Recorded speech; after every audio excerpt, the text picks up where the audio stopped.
后上条，唔想要出头天么？想要出头天，投资赚钱，其想意义么？听讲，你半夜12点到新北市中福区嘅陈山巷，喺讲看到一个做黄山金奶奶嘅老人家，就做嚟实现所有嘅梦想。根本就当太当好钱嘛！佢就喺北台灣最大嘅豐路梯土地神白宮，也從24點鐘上頂，這個電台台北嘅太神像，其實佢啊，本來就喺客家莊嘅一粒40條。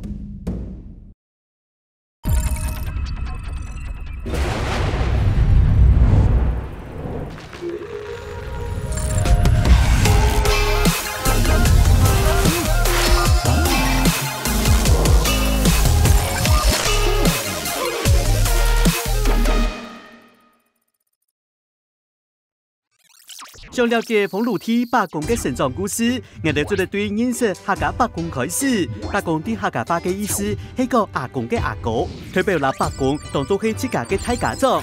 客家人相信萬物都有靈，早期來台開墾嘅時節，係個田內地土地上發現天出嘅現象，所以啲當個表演粒石頭，也係前頭太數嘅，用放做土地神白宮，祈求開墾平安順遂，農田年年豐收。現在總頭建議白宮下當家彎頭路。總頭嘅水源是保護水頭白宮邊，上面祈求平安過橋，橋頭白宮邊，抗攻職場安全問題，抗場白宮邊。而你總頭十個件白宮廟當真熟啦。當然白宮唔單止做大事，這事情佢咪冇變過喎，保護生業平安乖胎，新創造嘅議會，老早面主持公投，真係係成績嘅理想白啦。你講那個白宮見顯靈，表現以後，上面就會老白宮嘅屋卡，真係為生廟。你講一個白宮高電機鋪嘅成績，人哋上面就會講出錢，老生廟變做 VIP 豪華太廟。就像一下嘅豐路梯白宮，一路對生廟喺度嘅，將你太陽又造足球場安太極嘅廟，動鏘。唔過講上來，大家一錯唔記得佢係客家白宮嘅，也係樣板咯。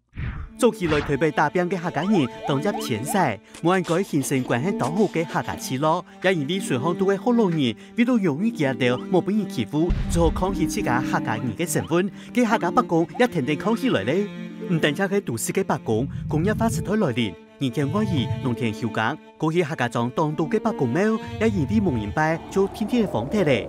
一下一直還留啲莊客嘅白宮，係喺客家莊嘅大家莊，當家本莊面嚟對來打嘴鼓，保佑屋企人平安順遂。嘅都市都嘅白宮就係努力轉型，照顧起都市人嘅財運、生理勞事業。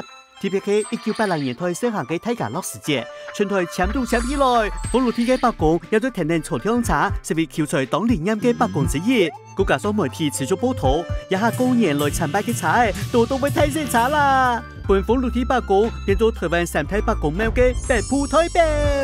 嘰里呱啦講到呀，雖然啲都市嘅白宮客家嘅色彩變淡嘅，唔過還係有都市嘅客家人睇過白宮信仰難似彼此。除開台北通化街嘅通化福德宮，本來係好多年喺1958年起嘅社廟，後面一邊持續當到在台北打拼嘅客家人，亦有積極參與廟方改建老業務，推動客家相關嘅發展，也做廟，也就天天變做當時客家人嘅信仰中心。本來屬於客家嘅白宮，也成為大家嘅信仰。本來係好多人嘅白宮廟，也是安慰北上客家人嘅不安嘅心。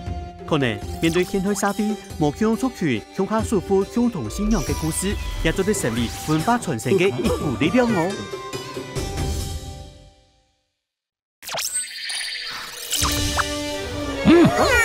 客棧哈哈客店，你真來了。